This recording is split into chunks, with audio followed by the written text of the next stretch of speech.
Thank you for coming. It gives me great pleasure to introduce Stanislav Lvovsky, our speaker for today. I was trying to think of a way to, a sort of general term to describe everything that he does. And the terms actually sound like something out of NYU's general education program, because what I came up with was words and ideas. But really, in a sense, he's a specialist in everything to do with words and ideas. He's been, in addition to publishing, I believe it is 6 volumes of poetry and a co-authored novel and a short story collection. He was also the literature editor for Open Space RU and Kulda.ru. He continues to write on social and political issues, and his poetry is translated to a number of languages, and is now currently finishing up his doctoral thesis at Soviet cultural history at the University of Oxford, just to add one more thing. So I'm delighted, and we're very fortunate to have him here to talk about sincerity and authenticity, 2 terms that have always scared me. So I'm hoping that at the end of his talk, at least one of them will scare me less, but if not, it's not his fault, it's mine. So once again, thank you. Okay, hello. What I'm going to do today is going to suggest some kind of a pretty rough theoretical framework, optical device to look at what is happening in contemporary Russian poetry. And I would like to draft off a book by Lionel Trilling, Sincerity and Authenticity, being his Harvard lectures from the spring of 1970, and dealing with the ideas of sincerity and authenticity in culture. According to Trilling, sincerity is the avoidance of being false to any man through being true to one's own self. And it does not necessarily have a positive direct relation to authenticity. For example, Trilling says, we cannot say of the patriarch Abraham that he was a sincere man. The statement must only seem comical. The sincerity of Achilles and Beowulf cannot be discussed. They neither lack nor have sincerity. The difference between authenticity and sincerity can be described, once again in very generic terms, as follows. For the present, writes Trilling, can rely on its authenticity, suggesting a more strenuous moral experience than sincerity does, a more exigent conception of self and what being true to it consists in, a wider reference to the universe and man's place in it, and a less acceptant and genial view of the social circumstances of life. It's 1970. This is, of course, a statement too broad, with nuances being indeed important here, since a very considerable originating power, which once had been claimed for sincerity, is nothing to match the marvelous generative force that our modern judgment assigns to authenticity, which implies the downward movement, in Trilling's words once again, through all the cultural superstructures to some place where all movement ends and begins. Nevertheless, before authenticity had come along to suggest the deficiencies of sincerity and to usurp its place in our esteem, sincerity stood high in the cultural firmament and had dominion over man's imagination of how they ought to be. Russian poetry has, so to say, replayed this process of transition from sincerity to authenticity within a very short stretch of time. The term new sincerity, it stands to mention that it's not quite the new sincerity of David Foster Wallace, but of a different kind, was first applied to the poetry of, say, Kirill Medvedev, roughly around 2004-2005. Well, now it's almost totally superseded by, say, documentary poetry in the minds of the tiny part of the reading public still interested in the contemporary poetry. A short historical digression is necessary here. There is a rather broad scholarly consensus around the main, or at least one of the main trends of development in the Russian poetry of the last quarter of the 20th century and the 20 years that followed. This consensus holds Moscow conceptualism, which is represented in terms of poetry first and foremost by Dmitry Prigov and Lev Rubinstein, being in a large part reaction to and reflection upon The late Soviet discourse of power, or as Alexei Yurchak calls it in his book, It Was All Forever Until It Was No More, authoritative discourse. And this discourse of power, I would add, once again gradually became a machine producing empty shells of a fractal nature, or fractal structure, instead of live ammunition, which these live shells combined, these empty shells combined together, constituted an empty shell of the discourse of power as such.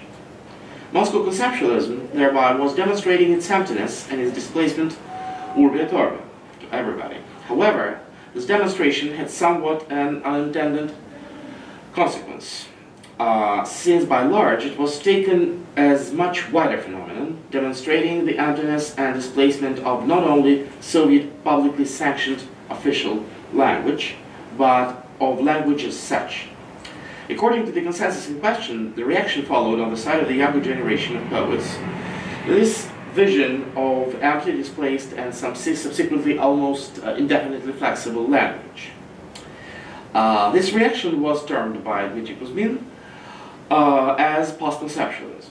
The stand taken by it was that particular dead, scattered and ruined language is nevertheless the only one we have to talk about human nature, its deepest and true feelings, emotions and features. This somewhat transitional stage was followed by the new sincerity, that is, by poets who, as former chairman of a Russian Olympic Committee famously put it, let me speak from my heart, so spoke from their hearts. I'm taking the whole thing cum grano salis, and I'm a bit ironic about it, I think I'm allowed to, because I was considered myself part of this kind of reaction, and I myself considered myself part of it for some time. I do think that this whole new sincerity thing, in fact, has in fact anticipated somehow Luke Turner's Modernist Manifesto, which, as you're aware, probably proposed a pragmatic romanticism unhindered by the ideological anchorage, and defined metamodernism as the mercurial condition between and beyond irony and sincerity, naivety and knowledgeness, relativism and truth, optimism and doubt, in pursuit of a plurality of disparate and elusive horizons. But the situation changed rather quickly, in fact, and very radically. This change also happened along the lines of the global change, not only in terms of poetry, literature, or even discourse, but in terms of history, and not just history, but that kind of history which one can imagine as an enormous breathing creature on whose back we're all dwelling in, more or less. Politics, where's the place of authenticity in all that? I think that the whole new sincerity concept, both in Luke Turner's sense and in the much more vague and ambiguous sense read into it by Russian literary criticism of the 2000s, turned out to be untenable, since it was an attempt to pinpoint, almost literally, the quasi-stable condition. History has almost immediately broken into this utopia of quasi-stability, the blueprint of which was suggested by Turner, first of all in the form of discourse termed with a rather empty word, populism. Let's stick with this word, nevertheless, for our purposes, since otherwise we'll have to make another long digression into the field of political studies, for which I'm not competent enough, and we don't have enough time for that also. It's safe to say, I think, that it's safe to say about this populist discourse that it had appropriated sincerity. One can't say about its agents that they are insincere, and even when they are, they grew the ability to produce sincerity, or the feeling of sincerity, in industrial quantities. It is necessary because the final goal of this discourse is the production of what is sometimes called cognitive exhaustion. The populist discourse generates self-contradictory narrative. And the more self-contradictory it is, the better, since this exact quality makes it impossible for the audience to defend itself against it. This happens in accordance with the informational model of learned helplessness, which is usually associated with the works by Miroslav Kofta and Grzegorz Sedek. They experimentally proved the existence of the cases when, in their own words, cognitive exertion does not yield cognitive gain. Persons faced by the challenge of solving a problem become cognitively active, psychologically active. The main purpose of such activity is to define patterns within the incoming information, trying to distinguish more and less important information. Then we develop hypotheses and try to prove them. All of this is to build a theory with some considerable predictability, capacity. However, all these efforts are in vain in the uncontrolled environment. The uncontrolled environment is the one where the feedback is chaotic. And if the feedback is chaotic, one can't choose the right hypothesis. Thereby we develop constant and at least never decreasing uncertainty in the quality of our theoretical thinking. In most cases, it is in fact increasing, not decreasing. The more sincere the subject generating such a discourse with the chaotic feedback is, or at least appears, the better the whole machinery works. The subject should ideally, though not necessarily, have genuinely incoherent worldview. While coherence is crucial in terms of effectiveness of policies, in terms of politics, or at least populist politics, that is, in terms of discourse, incoherence only makes this imaginary subject more effective, becoming not a bug but a feature. What are the examples of such appropriation of sincerity I'm talking about? The recent so-called article, which is now translated into English and which you probably all more or less read, partly or the whole at the present moment, is a very good example. We are very much as all others. All others have their deep state deeply hidden. We have our deep state demonstrated to everybody because we are honest. Because we are honest and sincere. Because we don't lie, and since we don't lie, we are better. This is this is very much in lines with what Yekaterina Shulman, Russian political scientist, calls reverse cargo cult. So cargo cult is a thing which was spotted by anthropologists in 1960s, and it originates from the Second World War when American and British air bases were built on some of the tropical islands in the Pacific, which had also, of course, some Aboriginal people living on these islands, and the last considered the radio exchange of the ground facilities with the pilots and the ground facilities themselves as a part of a cult, which made gods bring their goods to these islands and unload them there, and they continued building these kind of airdromes and performing these kind of radio exchanges for years and even decades after the war was over and the bases were there no more. So Shulman says that a reverse cargo cult is a belief that the white people also build their planes and ground facilities from grass and manure, but they just pretend better.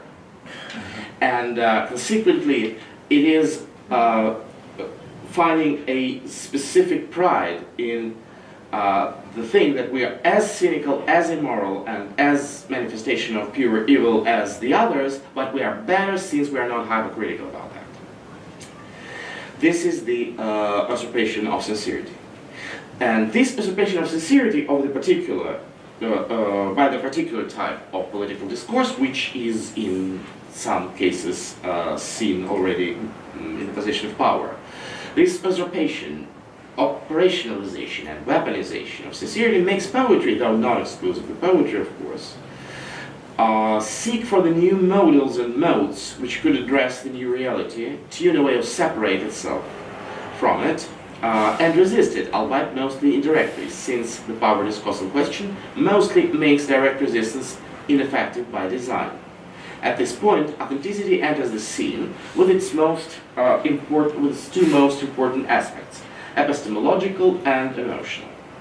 Once again, I would like to turn to Trilly, who says that the idea of sincerity can of course never be far from our thoughts when we speak of either Rousseau or Wordsworth. It does not, however, bear upon their ontological concern, their preoccupation with the sentiment of being, or at least it does so not in the first instance. Then he reminds us about the previous statement about poetrey everchanging, that it would be only comical to say that to state that poetrey everchanging was sincere, or he was not sincere, that he had sincerity or lacked sincerity. And that the same probably is true in relation to the protagonist of Wordsworth's poem Michael. This protagonist is, like Abraham, an old man, and he also had a son. The poem describes Michael and his son building, how they start building a sheepfold and do like everyday their everyday jobs as farmers. The full title of the poem is Michael, a pastoral poem. But eventually Michael loses his son to the corruption of the city forever, so he never returns. And the whole poem somewhat has its, comes to its climax in this fragment. Sorry. No, it's somehow just...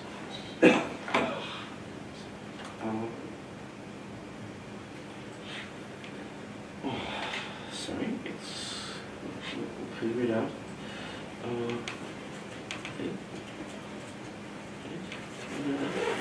Yeah, I think you can.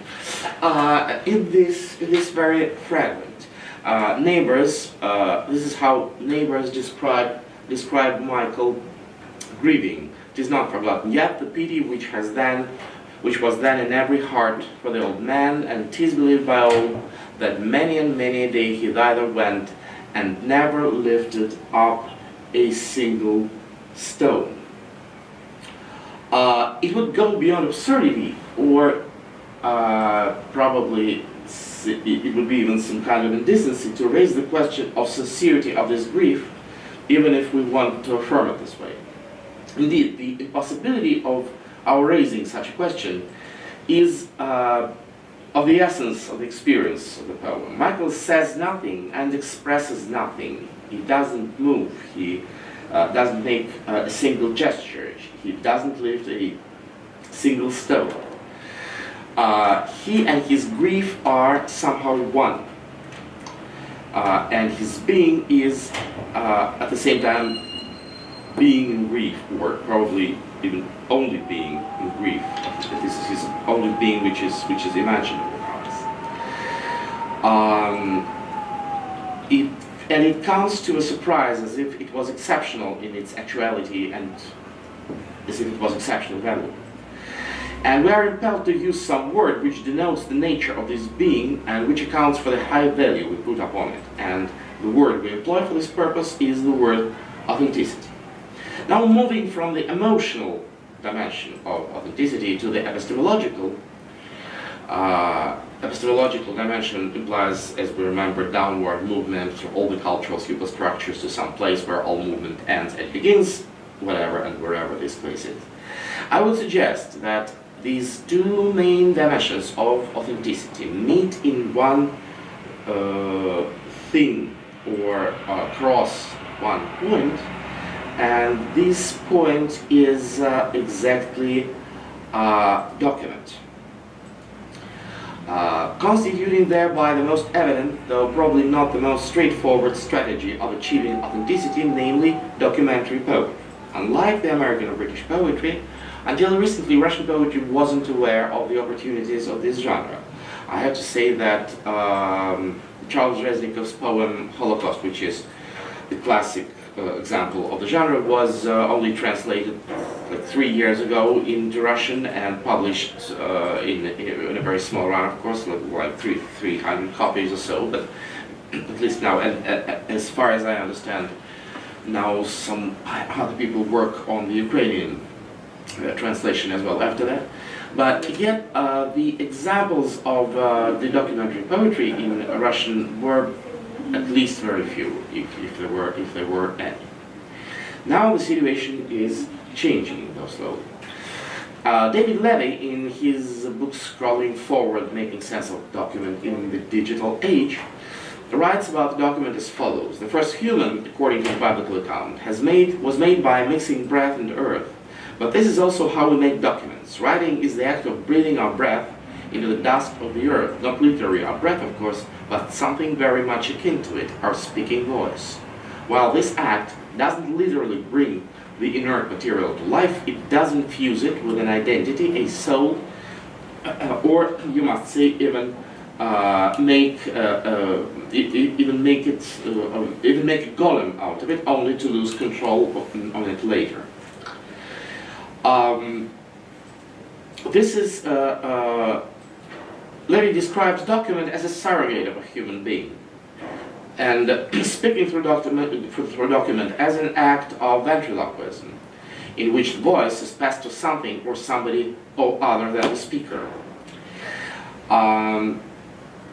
And this something is not, the thing here is not a material object, it's not a document of a material object, but the very specifics of the cultural and social communication, in our desire and our ability to create our own images, eidolons, from scratch in a way kludges are created.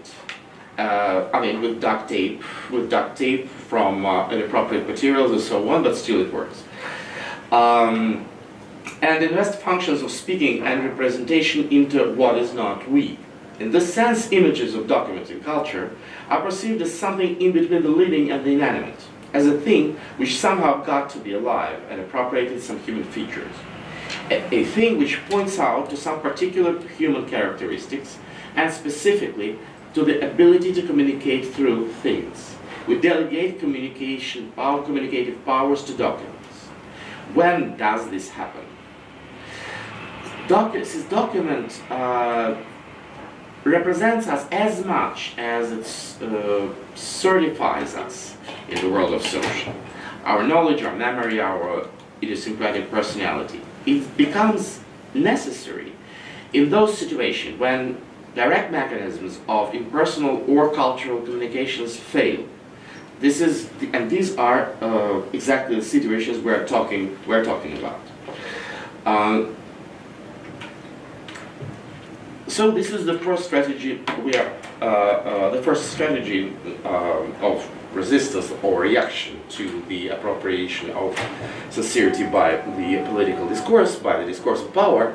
And here's my first example.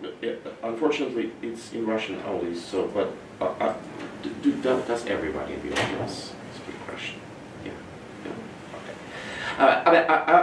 I'll just very briefly explain what is happening here. This is a very small fragment from the poem, very long, it's like 42 pages, by Lydia Yusupova, a brilliant contemporary Russian poet who shares her time between Belize and Toronto, but mostly she lives in Toronto, and she also originates from St. Petersburg. The poem is called Verdicts and uses the real verdicts of Russian courts related to the cases of domestic violence. It's not her first work of the kind. No, her previous work, very similar to this one, dealt with the cases of violence against LGBTQ people, but this one is about domestic violence. Yusupova uses these verdicts, or should I say indictments, in a very straightforward way. They are only broken into lines, which and this form. So the poet is form, right? This form somehow creates the poetic frame for the whole thing, as well as very small fragments in the end of each case, which also are rhetorically different from the rest of the text, though of course also use only the words found in the documents. They're used so literally, they are so unchanged that even grammatic inconsistencies and straightforward mistakes are kept in this poem. The main collision of every one of these episodes is that on February 2017, domestic violence in Russia was decriminalized and became ceased to be a part of the penal code and to become a part of a civil code. I think it's civil code. I will read this small fragment to illustrate how the poetic frame is born here from the pure form. 08.01.2017 года в 23 часов 30 минут, находясь по адресу обезличенно, забегала в А.Н. на почве личных неприязненных отношений в ходе ссоры с целью причинения физической боли и телесных повреждений, умышленно нанес 2 удара рукой в лицо фамилии, имя, отчество 1, причинив физическую боль и нанеся телесные повреждения. Забегалов А.Н. в судебном заседании вину признал и пояснил, что он действительно ударил 2 раза в лицо рукой супруги, фамилия, имя, отчество 1.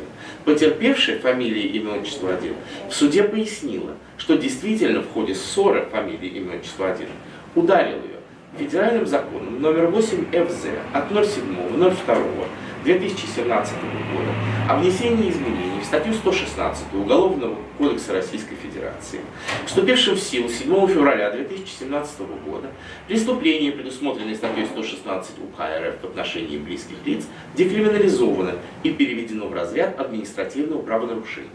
На момент вышеуказанных событий административной ответственности за нанесение побоев близким лицам не существовало. Постановил производство по делу об административном правонарушении в отношении Забегалова обезличенно прекратить за отсутствием состава административного правонарушения близкому лицу, супруге, множественные удары кулаком, 4 ударов, 3 ударов, толкнул в сторону стены, по телу, локтями об мебель, головой об стену, ударилась, боль. As you see, the last fragment is rhetorically different from the rest of the episode, and thus also constitutes a poetical frame here, but at the same time it also uses only the wording, the exact wording from the document. Another way to react to the appropriation of sincerity by the political discourse is not delegating the voice of the poet to something which is presumably an enemy, but to create a poetic subject which is elusive and which can be grasped, or which can be grasped, but every time the reader grasping this subject sees that it's different. It's different every time. My example here is two fragments, 4 fragments in fact, from poet Galina Rimbo, from again a very long poem, Life in Space. For some mysterious reason, I can't see the last.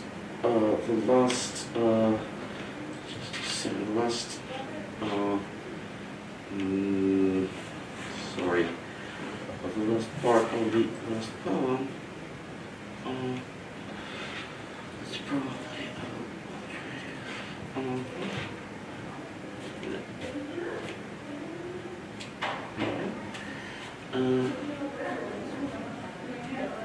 it's lost forever.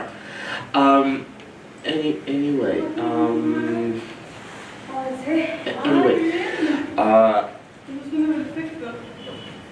in every one of the once again more than 40 fragments that constitute this poem, the viewer or the speaker is different. For example, this in this in this first fragment here, you see that im, ana, name are not im, ana, name, but im, ana, name. At the same time, Rimbaud, on multiple occasions in this particular poem, she uses the word camera in Russian in different meanings. Here you can see corridor камер, which are prison cells, since camera is also is not only a camera but also a prison cell in Russia. In the other fragment, it is literally camera and so on.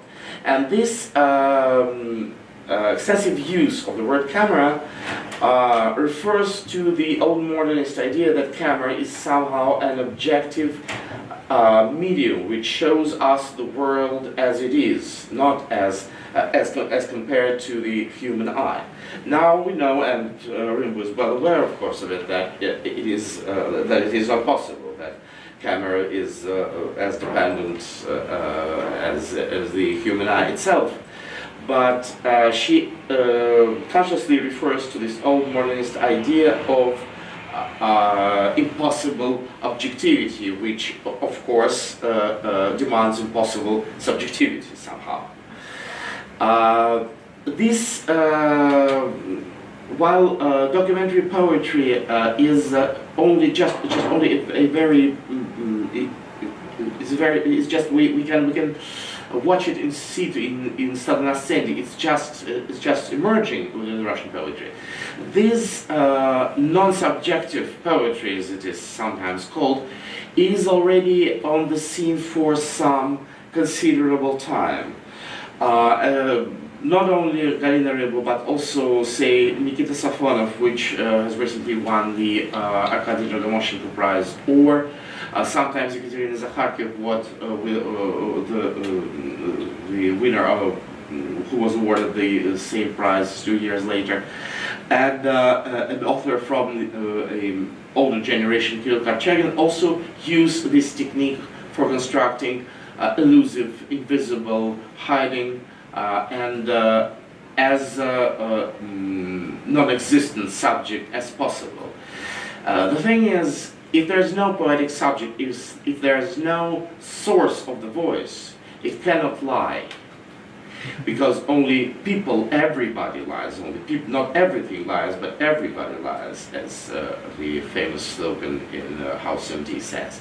So if there is nobody, or if you have a feeling that there is nobody behind this poetic speech, it can't be judged in terms of true and lies, at least. Finally, the last example, for which I don't have a good illustration, is a huge poem. I don't know how to call it. Probably it will be a book written by Helena Fanailova, Troy and Lysistrata for at least 4 or 5 years already, which presents reader with an enormous amount of somewhat similar and at the same time very different voices speaking all together. Well, these voices include characters from Homer's books, characters from the characters from Soviet literature, and those people whose names we know from the news about the war in Ukraine and Russian occupation of Southern Ossetia and other local wars, mostly connected to contemporary Russian state, but not necessarily. She also writes a lot about the Balkan Wars, and here's about the Balkan Wars and about the complicated relationship between Poland and Ukraine, and here's where this whole thing gets another historical dimension, very different from the ancient Greek, which it has in its title. What is new here? I mean, delegating your voice to characters is a thing more which we more often watch in fiction than in poetry, specifically in lyric poetry, but it is still known within poetry. But what Stanislav does, and what is really innovative here, that sometimes the poems which are written unmistakably by her herself, by her lyrical self, we know from her previous books or from the other poems, even these poems are delegated to these different characters. This is one more way to create this elusive and hard to grasp poetical subject. What do all these three poets and all these three techniques have in general? In general, they are all three gestures of receding, not of retreat, but of receding. Poet recedes his voice somehow, and he himself thus becomes that grieving Michael sitting at the stream, not lifting a single stone, giving the dimension of authenticity to that poetical speech which seemingly sounds in the emptiness and from nowhere. But we see this silent figure and we see this voice, and so connect them in our minds. And this is how poetic speech becomes, or is intended to become, authentic. This is more or less it.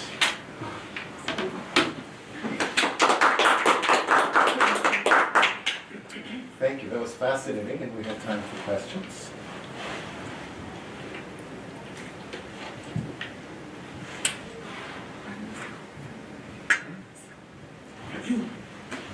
Hi, I'm Marina Tilkin, you're a previous. It's just interesting, fascinating, because I think that I got National Endowment for the Arts in 1904 for the documentary book Poetry, here, written in Russian, where I think that some of these poems were memoristic, but very documentary. Describing furniture in the room or describing kind of other things. But then in one of my books, I kind of feel overlooked, probably narcissistically.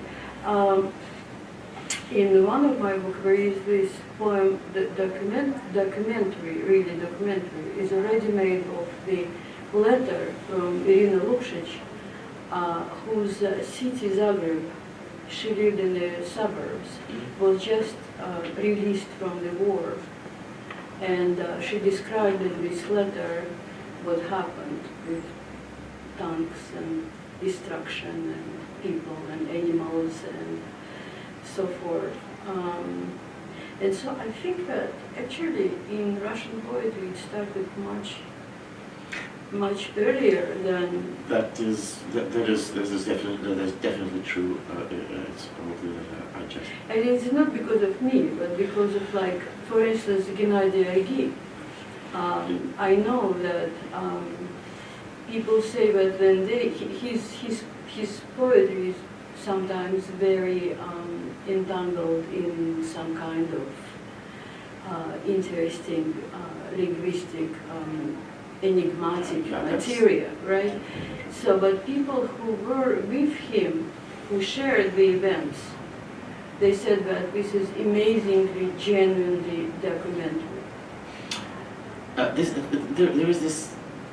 There are these nuances in the senses of the word documentary. What I mean when I say documentary poetry is poetry. What you described with the letters is very much what I mean. But generally, I mean the kind of poetry which uses the existing just document, which is not written by the not poet documenting reality, but the use of the document as a ready-made or as a part of a ready-made, or the already existing thing, the already existing words. So it's not quite the same. No, yes, of course, I overlooked this. I overlooked your poem about. And genuinely, this is not the essential observation of this trend in Russian poetry. What I'm saying is that recently it becomes very noticeable. But yes, of course, I think I'm sure that one can find examples of the kind, at least in the after-war poetry, in some considerable quantities.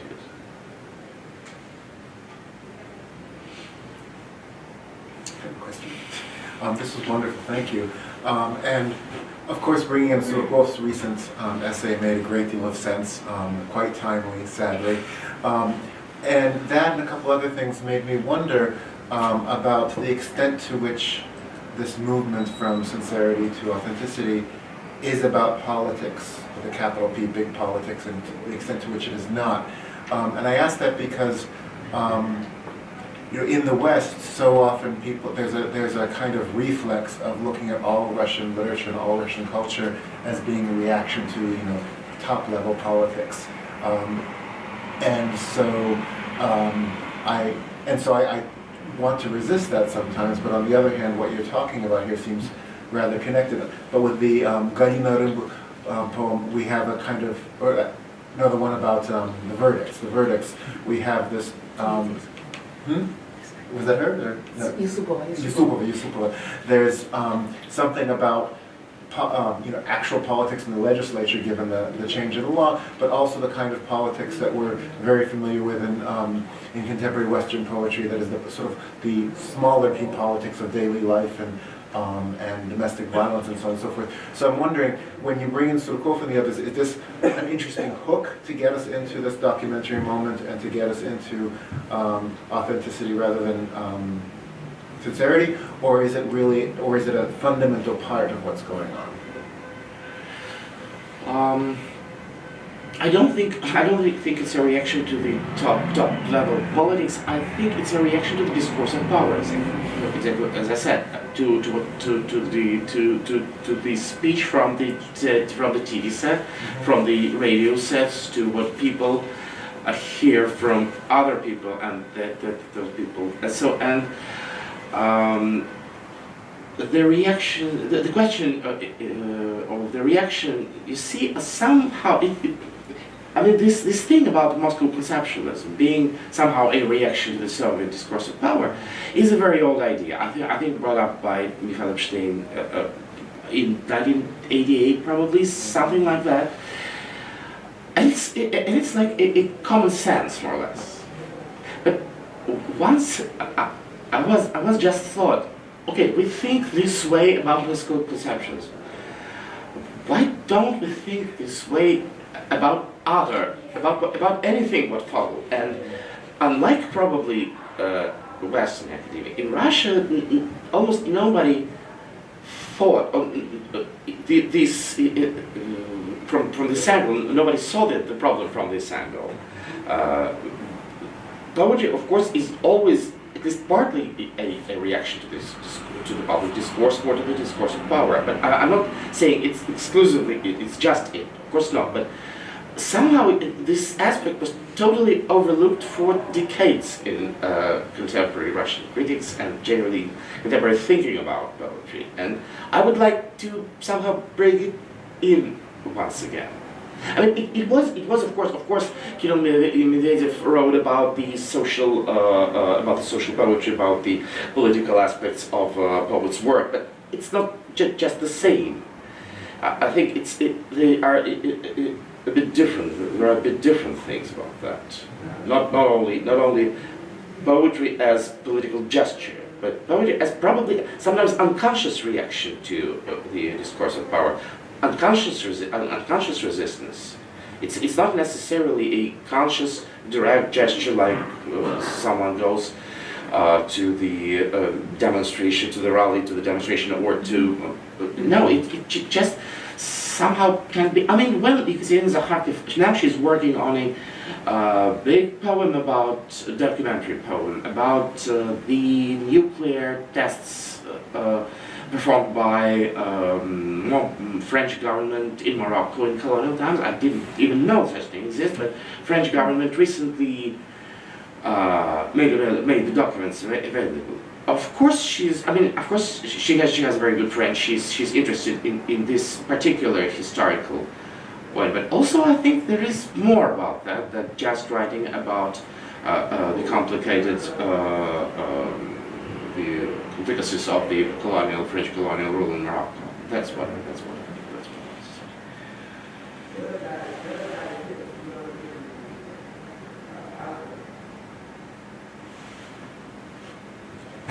So we were talking about that this is like a way to transfer the ideas without the attempt to not include your personal representation of this, but kind of if you structure your poems this way, you believe that they don't lie as much. But is this the real reason why this type of genre came to play? Because for me, why I think the person might want to start writing like this is kind of a scream to the government, because he tries to speak to the government the way government speaks to him. So kind of what's the real origin of this type, not why are we writing this way? Okay. Of course, I don't have an answer to this question. I mean, you have to answer these people, and probably they will say very different things. I don't know. I'm just. It's somewhat what I was speaking about. It's somewhat momentarily snapshot of the situation as I see it, and I suggest once again some kind of optical device. I don't know the answer, the final answer is that I doubt anybody. No, because you know what you're saying is interesting, because if it is a mirror reflection, Yeah. This might be unconscious, as you say. You know, Absolutely. it is almost like pre-verbal. Yes. It is the same thing of sort of not really very sincere, really, and not terribly authentic either. But it is documentary, definitely, right? So it is absolutely interesting.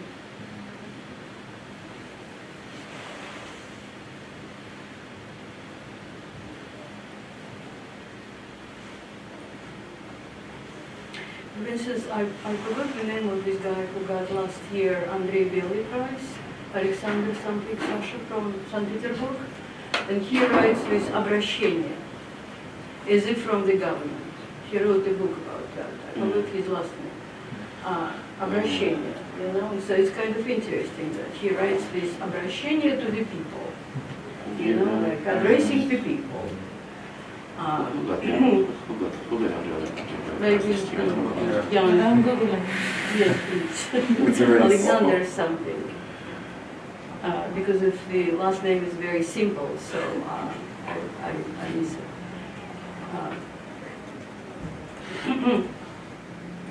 Yeah. I'm sure. I'm just trying.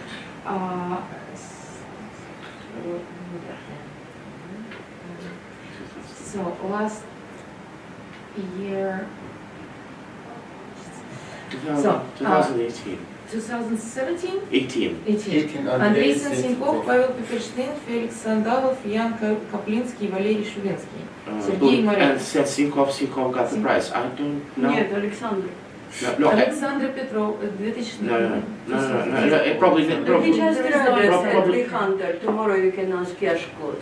And his book was... probably not Andrey Bely Prize, because yes, Andrey Bely Prize for poetry last year was Andrey Sinkov. Yeah. And And previous year? Обращение. So they're fictional обращения, they're fictional addresses, but they are kind of like played well, you know. Skidan has one poem like this, обращение к Дмитрию Медведеву, which is arranged this way, but the whole Осминки, I'm lost, no. Yes. I'm lost here, no. I know probably. Can I ask? Yeah, I think. Do you think that Andrei Cherkasov's like the graphic performance on Facebook somehow similar to what you're talking about? Somehow yes, because he also uses this technique of making his own text from by Screenshots, basically. okay, screenshots also. Yeah, to use the word of the words of others. Yes, of course. To compose ready-made technique. I think that ready-made techniques in all their variety have something to do with this whole thing I'm talking about. I'm not sure about But without particular political core. No, I think this is not quite political. This is the unconscious or conscious reaction to what happens in the political discourse. And as such, I think that he totally could be another example of such strategy, of course. Thank you. Yeah, connected. Milos Forman and Yevtushenko. Two examples of what I want. So I asked Milos, I said, you know, this Shop Around the Corner movie, it seemed that that director was thinking about the West. What would be successful? What would be a theme I could use for the West? And he took acceptance. He said, no, you do what you feel, that's your own thing. This has to do with sincerity and authenticity. If you're thinking about the outside and reception, this sort of Yevtushenko, some attacks on him, he taught here, I was in his class, that, it's Western looking, it's to be acceptable and be a pro, to be one of the guys in that métier. But it's a tough argument because you could almost say Brodsky too. I mean, you can throw it at that. If you are successful in the West, they can always give that as an attack. But I do see it as in an ideal circumstance, a good portion of your poetry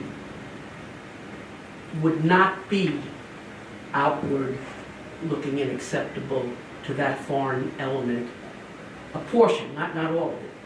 And I think in that sense you can scan certain writers just for the fun of it to see what seems to be more authentic, what seems to be a little bit, he sincerely wants to be popular out there. You see that argument? I think this is a very good example. And this is a very good idea. But the thing is, I don't think that in contemporary Russian poetry, anybody in contemporary Russian poetry perceives it as a way to the popularity of any considerable. This is all. This is a very austere field. No money, no fame, no nothing. So for now, at least, and that makes what you suggest a bit more complicated. Though of course, there always is some this kind of thing about what will the public think, who's the public. So I think I think generally it is a very good device, but probably not in this case, not now and there.